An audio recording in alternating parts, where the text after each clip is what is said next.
di tempatnya itu di kolam air di depan gedung B. Itu kita ada pengecekan kecerahan untuk kecerahan definisinya. Buat definisi kecerahan perairan itu dipengaruhi oleh kekeruhan dan zat yang terkandung di dalamnya. Nah, kekeruhan itu bisa membuat cahaya yang masuk itu jadi terganggu. Nah, hal tersebut biasanya disebabkan oleh bahan-bahan halus yang melayang-melayang, biasanya tuh berupa plankton, jasad krenik, pasir, dan lumpur. Buat alat dan bahannya itu ada sesidik, terus tongkat atau tali nelon, sama alat tulis ya.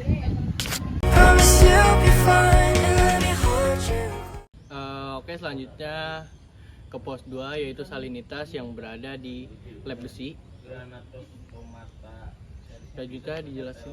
Oke. Untuk definisi salinitas, yaitu salinitas adalah ukuran kadar garam yang terkandung dalam air, biasanya dinyatakan dalam satuan per 1000 ppt atau gram per kilogram G per kilo.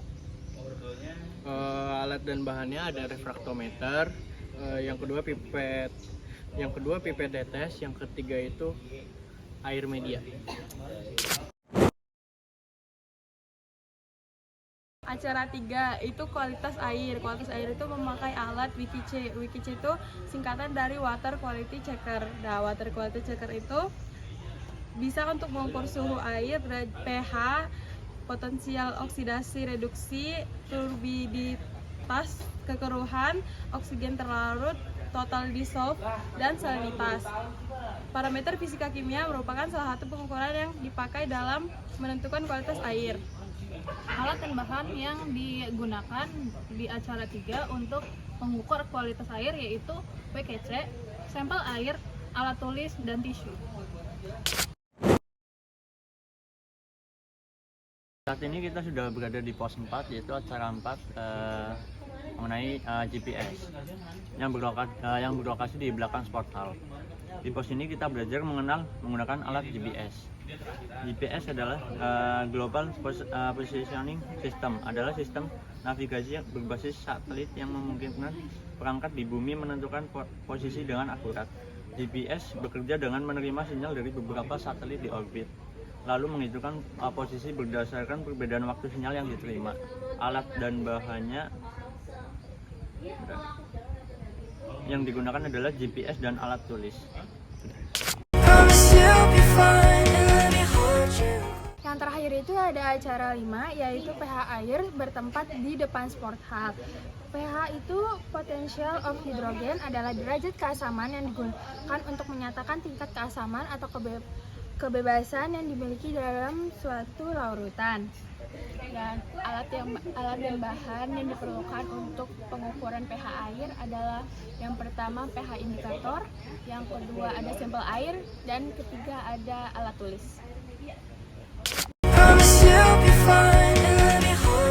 Alat pengukuran kecerahan di sini menggunakan alat sesidik. Dengan cara sesidik dimasukkan ke dalam perairan dan tandai tali sampai sesidik tidak terlihat lagi. Kemudian ukur kedalaman tali yang terendam tersebut. Setelah itu, tarik sesidik ke permukaan hingga pertama sekali terlihat. Kemudian ukur kedalaman tali yang terendam, kemudian hitung kecerahannya dengan rumus D1 plus D2 dibagi 2. D1 adalah kedalaman saat sesidik tidak terlihat dan D2 adalah kedalaman saat sesidik kembali terlihat. Jika dibandingkan dengan jurnal, tingkat kecerahan yang baik untuk kehidupan organisme air yaitu 30 cm sampai dengan 40 cm atau lebih. Apabila kecerahan kurang dari 25 cm, maka pergantian air harus cepat dilakukan sebelum fitoplankton mati berurutan yang diikuti penurunan oksigen terlarut secara drastis. Kecerahan yang tinggi menunjukkan daya tembus cahaya matahari yang jauh ke dalam perairan. Begitu juga sebaliknya.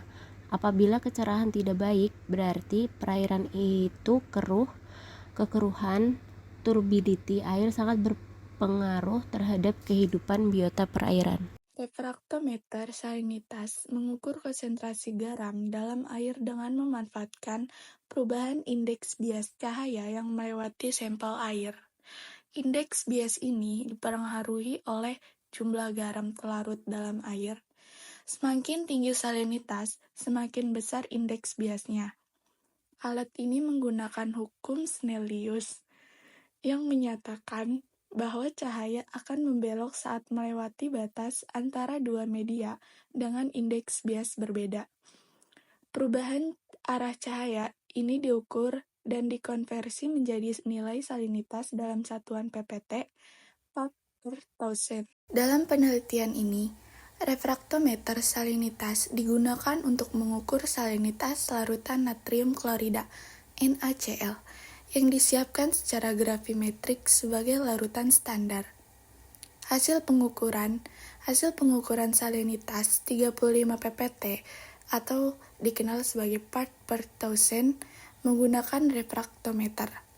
Salinitas dapat dianggap valid asalkan alat tersebut telah dikalibrasi dengan benar dan digunakan sesuai dengan prosedur yang tepat.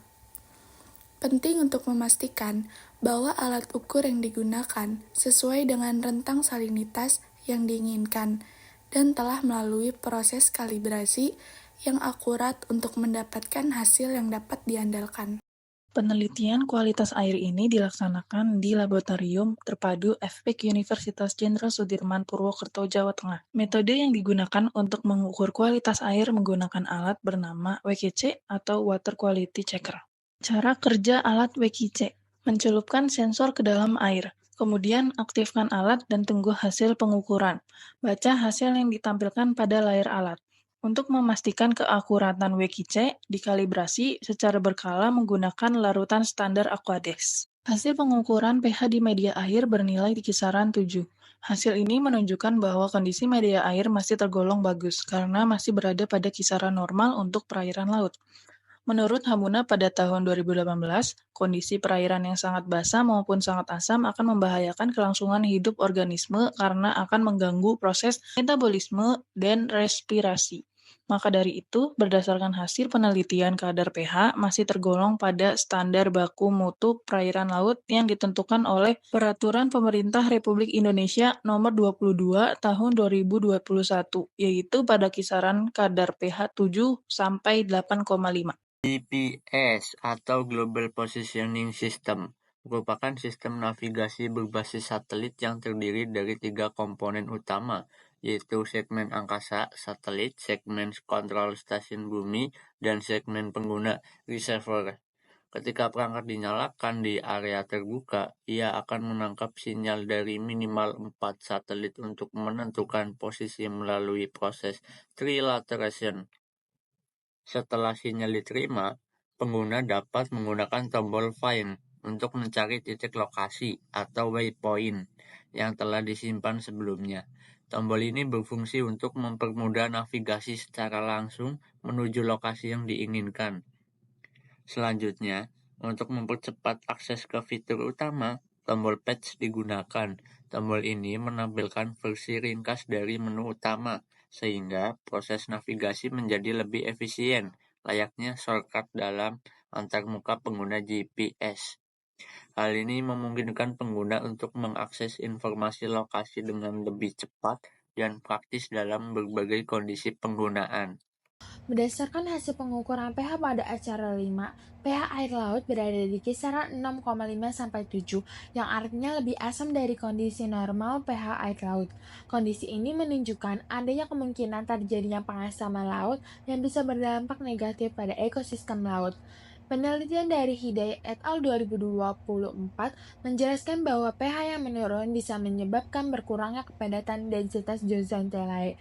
Kondisi perairan yang bersifat sangat asam maupun sangat basah mampu menyebabkan karang menjadi keropos. Jika karang sudah keropos, walaupun pH kembali dalam kondisi normal, sangat sulit kembali ke kondisi awal. Hasil nilai pH ideal bagi kehidupan organisme laut biasanya kisaran 7-8,5.